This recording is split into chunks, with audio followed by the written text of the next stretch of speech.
This is the Horse Radio Network. This is episode 787 of Horse Tip Daily.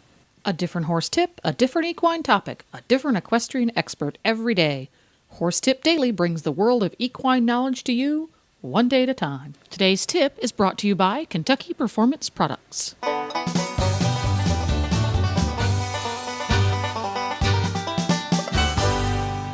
Hi, Coach Jen here, and thanks for tuning in to Horse Tip Daily. For today's tip, Kelly McGinn joins Dressage Radio Show co-host Reese Kofler-Stainfield to talk about changing gears to improve your horse's trot. And we'll get right to our tip after this informative nutritional minute from Kentucky Performance Products.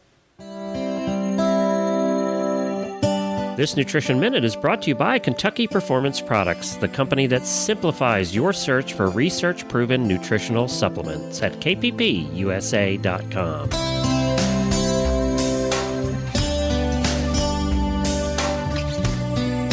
Spring is here, and so are pastures full of luscious green grass. Spring grass is high in vitamins, minerals, and sugar. Most horses have little problem adjusting to the changing sugar levels found in spring pasture, but for at-risk horses, grazing on sugary grass can lead to big problems such as colic or laminitis. By paying attention to daily temperatures and following a couple of simple rules, you can limit your horse's access to such sugar-laden grasses. In the spring and fall of the year, limit grazing or stop it completely when daytime temperatures are warm and nighttime temperatures are below 40 degrees Fahrenheit. Under these conditions, the grass produces sugar during the day and it stores it in its leaves. At night, the plant transfers the stored up sugars to the roots and stems to fuel the growth. If the evening temperatures are cold, the grass will not make that transfer, and all of the sugar will remain in the leaves where it is readily available to your horse. In the summer, when days are sunny and nights are warm, it is safe to allow grazing in the early morning hours, but it should be restricted late in the afternoon or evening. This is because most of the sugar that was produced the previous day has been used for growth overnight. Therefore, the level of sugar in the leaves is low in the morning. But as the day progresses, the grass once again accumulates sugar in its leaves in preparation for nighttime growth. So later in the day, the more sugar-packed leaves become.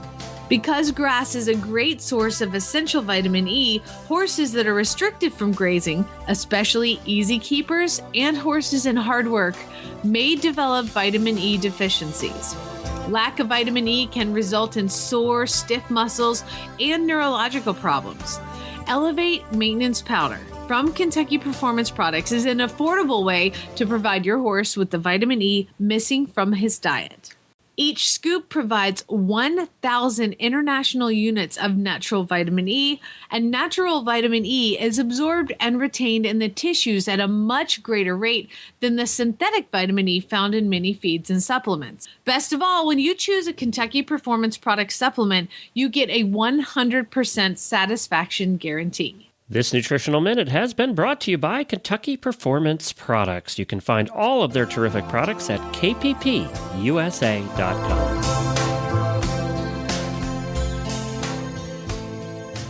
Well, we are very happy to have a friend of ours, Kelly McGinn, on the radio show this evening. Kelly, you are our trainer tip of the week.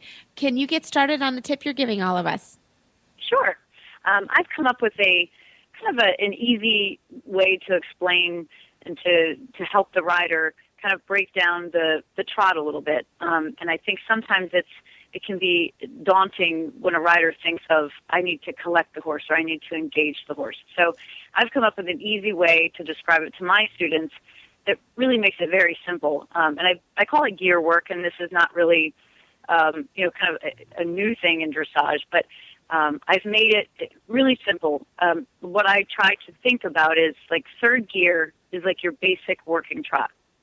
You're forward, you feel like your horse is, even in both reins, and, this is just your working trot. And then we have the lower gears that are basically like first and second gear. I would think first gear kind of being that trot that you would have right before you walked. And then second gear is that trot that's maybe a little bit in between first and third gear. And then we have fourth and fifth gear, which is fourth gear is more sort of going towards your medium trot. Fifth gear is towards extended trot. So for me, this is a really easy way in a lesson to kind of teach the rider and to show the rider, okay, I want you to do this movement in fourth gear, or I want you to do this movement in, second gear. And one of the most important things when the rider is doing the lower gears is to make sure that they have a couple of things going on as they do this. For example, if the rider is going to put the horse into first gear, what this does is this allows the rider to feel that they are riding and controlling the steps of the hind legs. And this is, kind of an important step for the rider to make sure that they feel the steps of the hind legs and that they can make sure that the energy belongs to them. In other words, that the horse just doesn't stop when they feel the rider start to ride a transition. This also is a great exercise to get the horse to relax and swing in the back a little bit. But when the rider is doing these lower gears, it's important that they keep the horse straight underneath them and not let the horse, kind of step left or right. And it's also important that the rider make sure that the horse is soft in the hand. We want to make sure that the horse is on the seat and that the rider is not holding the horse into the lower gear. All of these things combined really make sure that the horse, gets relaxed and uses the rhythm. You really want to use the rhythm to make sure that the horse, swings a little bit. And I want to be clear and make sure that this is not, an engaging exercise. This is not collecting the horse. And this makes it really easy for the rider, not thinking like, oh my gosh, I've got to, make these hind legs quicker. I've got to make the horse, more active and engaged. I mean, really, if you break it down and just say, I'm just working on relaxation here and making sure that the horse is soft in my hand. And then the next piece of this is, once the horse relaxes and the rider feels that the rhythm is there, then the rider can leave that gear and then maybe go to the higher gear. You might leave first gear and then go to third gear and then maybe come back to second gear. And when you are going in and out of these gears, you're making sure that the relaxation and the softness that you achieved in that gear is still there.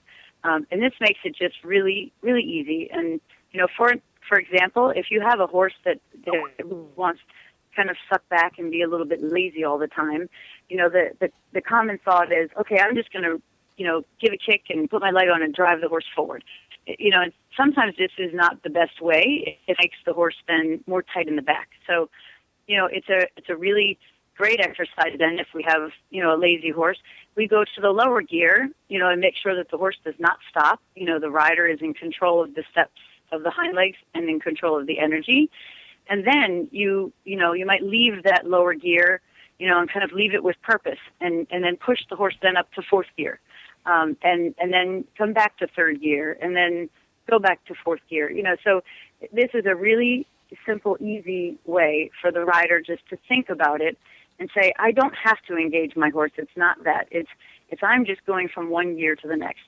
But I'm also making sure that while I do this, I maintain relaxation, I maintain swing in the back, and this makes it really, really nice and easy for the rider. It doesn't become a daunting task to think I have to, engage the horse. This also is a really great aid to teach the rider to ride the hind legs, to keep the rhythm of the hind legs. The rider needs to understand that they always are in control of where the hind legs are and to make hind legs step and make the hind legs, work for us, basically. It's also a wonderful way for the rider to control energy and making sure that the horse is on the seat and not on the hand. It just makes everything a little bit more simple, and it also helps the horse to be more adjustable. So. No, I think that's a great way to think about, riding a horse in the trot. I think we all, as riders, we think we need to be able to extend, we need to be able to come back, but we don't ever think about that there's a huge adjustability in our range of trot, or should be. And if there's not a huge range in our trot, that's something that we need to work on getting. And that's what this exercise does. So I think it's a brilliant exercise and a great way to visualize that there are gears and that you should be able to step it up and you should be able to shift down and you maybe need to shift to third gear from first gear. So I think that's a brilliant way to explain it. So Kelly, thank you so much for coming on the show this evening. How can we find you on the internet? Well, I have a Facebook page for my business, and it's Kelly McGinn Dressage, and you can go on there and like it. And I try to update it as much as I can, and I put pictures and that sort of thing. And you can contact me through that. And then I also have, just a Facebook page for myself. And I would love to hear from people. And if anybody ever has any comments or questions, I, absolutely love what I do, and I enjoy talking to people and meeting new people. So please contact me. I would love to talk to you. And that's a wrap. Don't forget to support our sponsors here on Horse Tip Daily because they make these podcasts possible. Today's podcast has been brought to you through the generous support of the good folks at Kentucky Performance Products. You can find them online at kppusa.com. Please stop by the Horse Tip Daily Facebook page and let us know what you think of the tips you hear on the show. It's also a great place to tell us about topics you'd like to hear us cover on the show. You can subscribe to all the great shows on the Horse Radio Network through iTunes or Zune and get your horse podcasts automatically downloaded to your iPod, Zune, or MP3 player. You can also listen to the shows right on Facebook. The player's right there every day. I'll be back again tomorrow with another new expert and a different horse tip. Until then, go ride your horse! The Horse Radio Network and the Horse Radio Network hosts are not responsible for statements of guests or their opinions. Use your own judgment when listening to the tips provided by the experts on Horse Tip Daily.